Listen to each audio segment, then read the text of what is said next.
Bismillahirrahmanirrahim. Assalamualaikum warahmatullahi wabarakatuh. Alhamdulillah wassalatu wassalamu ala Rasulillah wa ala alihi wa sahbihi wa mawalah. Sobat muslim yang berbahagia, alhamdulillah bisa berjumpa kembali di channel ini. Semoga kita semua diberikan Allah Subhanahu wa taala kesehatan, rezeki yang banyak dan berkah, diampuni segala dosa-dosanya, dipanjangkan umurnya, hidup dalam kemuliaan dan akhir hidup husnul khotimah. Amin ya rabbal alamin. Sobat muslim yang beriman yang dirahmati Allah, sebagai seorang muslim yang memiliki banyak hajat dan kebutuhan, wajib baginya untuk selalu meminta kebutuhannya tersebut kepada Allah Ta'ala.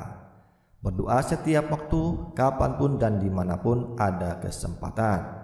Allah Ta'ala sangat senang jika hambanya selalu berdoa kepadanya dan selalu meminta kepadanya. Bahkan Allah Ta'ala marah jika ada hambanya yang jarang berdoa dan meminta kepadanya. Nabi SAW bersabda bahwasanya barang siapa tidak meminta kepada Allah, ia murka kepadanya.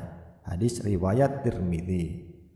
Sesungguhnya Allah Ta'ala Maha Pemberi, Maha mengabulkan semua keinginan. Sayangnya di dalam berdoa seorang hamba terkadang terjatuh ke dalam kesalahan, baik itu berdoa meminta sesuatu kepada selain Allah, tergesa-gesa di dalam meminta pengabulan, dan terburu-buru menyimpulkan bahwa doanya tidak didengar dan tidak dikabulkan oleh Allah Ta'ala. Padahal tidak terkabulnya doa seorang muslim itu di antara dua hal. Bisa jadi ada faktor-faktor yang tidak kita sadari dan itu menghalangi terkabulnya doa kita. Atau bisa jadi Allah Ta'ala mengabulkan doa kita dengan cara yang lain, yang kadang tidak sesuai dengan yang kita minta. Faktor penghalang doa ada yang kembali ke sifat pribadi si pendoa dan ada yang kembali ke hakikat doanya. Dan penghalang terbesarnya adalah ketidaktahuan seorang hamba akan kedudukan dirinya yang sangat lemah dan membutuhkan Tuhannya, serta ketidaktahuannya akan besarnya kedudukan Allah Ta'ala yang maha kaya dan maha kuat.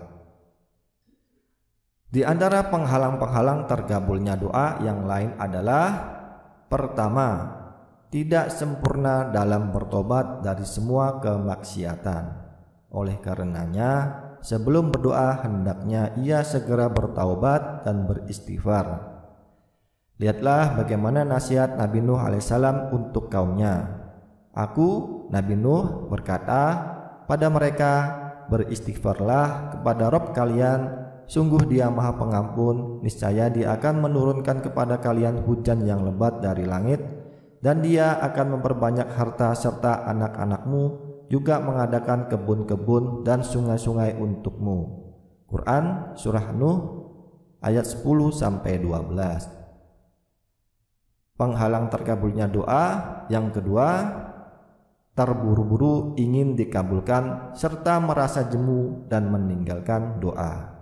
Nabi SAW bersabda, akan dikabulkan doa kalian selama tidak tergesa-gesa, yaitu ia berkata, aku telah berdoa tapi tidak dikabulkan. Hadis riwayat Bukhari dan Muslim. Di dalam riwayat Muslim terdapat tambahan ketika sahabat bertanya tentang maksud tergesa-gesa di dalam berdoa, Nabi menjawab yang artinya ia mengatakan, aku telah berdoa, tapi aku tidak melihat doa itu dikabulkan. Kemudian dia merasa jemu dan meninggalkan berdoa. Penghalang terkabulnya doa yang ketiga, tidak menghadirkan hati atau lalainya hati ketika berdoa. Di dalam hadis yang diriwayatkan Abu Hurairah radhiyallahu anhu, Nabi SAW bersabda, berdoalah kepada Allah dalam keadaan kalian yakin akan dikabulkan. Ketahuilah bahwa sungguh Allah biasanya tidak mengabulkan doa yang keluar dari hati yang tidak konsentrasi dan lalai. Hadis riwayat Tirmidzi. Keempat, penyebab tidak dikabulkan doa yaitu memakan harta atau barang haram, sebagaimana yang disebutkan di dalam hadis masyhur. Kemudian Nabi SAW menceritakan tentang seorang lelaki yang telah menempuh perjalanan jauh sehingga rambutnya menjadi kusut dan berdebu. Orang itu mengangkat kedua tangannya ke langit dan berdoa, "Wahai Tuhanku, wahai Tuhanku," padahal makanannya dari barang yang haram, minumannya dari yang haram, pakaiannya dari yang haram, dan diberi makan dari yang haram, maka bagaimanakah Allah akan mengabulkan doanya? Hadis riwayat Muslim. Penyebab kelima doa tidak dikabulkan yaitu tidak menjalankan sebab-sebab yang akan mengantarkan pada keinginan dan harapannya. Contohnya, seorang pelajar yang berdoa meminta kelulusan namun ia tidak ingin belajar, atau seseorang yang mengharapkan rezeki dan harta yang banyak namun ia tidak mau bekerja. Padahal Nabi SAW bersabda, "Bersemangatlah pada hal yang bermanfaat bagimu, mohonlah pertolongan pada Allah dan janganlah kamu putus asa." Hadis riwayat Muslim. Cara Allah mengabulkan doa. Nabi SAW bersabda, "Tidaklah seorang muslim berdoa dengan suatu doa yang tidak mengandung dosa dan tidak memutus persaudaraan, melainkan Allah akan berikan salah satu dari tiga hal. Pertama, Allah akan kabulkan doanya, atau kedua, disimpan baginya di hari akhirat, atau ketiga, dipalingkan dari kejelekan semisal darinya." Para sahabat mengatakan, "Kalau begitu kita perbanyak doa." Nabi menjawab, "Allah akan memberikan lebih banyak lagi." Hadis riwayat Ahmad di dalam musnadnya. Dari hadis ini dapat disimpulkan bahwa bentuk pengabulan doa seseorang itu antara tiga macam. Pertama, Allah Ta'ala kabulkan doanya sesuai dengan apa yang ia inginkan. Kedua, Allah tidak kabulkan doanya sesuai dengan yang ia inginkan, akan tetapi Allah Ta'ala hindarkan dari dirinya keburukan dan mara bahaya yang seharusnya akan menimpanya. Ketiga, Allah Ta'ala tidak mengabulkan doanya sebagaimana ia inginkan, namun Allah Ta'ala jadikan doa tersebut sebagai simpanan dan tabungan kebaikan di akhirat kelak. Saat Allah Ta'ala tidak mengabulkan doa seseorang sesuai dengan apa yang ia inginkan, pasti hal tersebut memiliki hikmah yang sangat besar, baik itu diketahui langsung oleh orang yang berdoa tersebut maupun hikmahnya tidak dapat diketahui kecuali oleh Allah Ta'ala.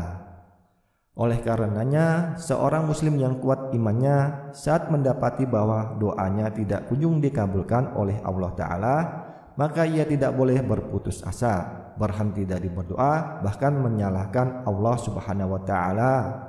Sebaliknya, ia harus selalu optimis, menjalankan sebab-sebab dan mengedepankan husnudzon, berbaik sangka kepada Allah. Allah Ta'ala berfirman di dalam sebuah hadis qudsi, "Sesungguhnya aku berdasarkan pada prasangka hambaku kepadaku, aku akan selalu bersamanya jika ia mengingatku." Hadis riwayat Bukhari dan Muslim. Semoga kita semua bisa berprasangka baik kepada Allah dan segala doa kebaikan diijabah, dikabulkan Allah Subhanahu wa Ta'ala. Terima kasih. Itu saja yang bisa disampaikan. Semoga bisa bermanfaat. Kurang dan lebihnya mohon dimaafkan.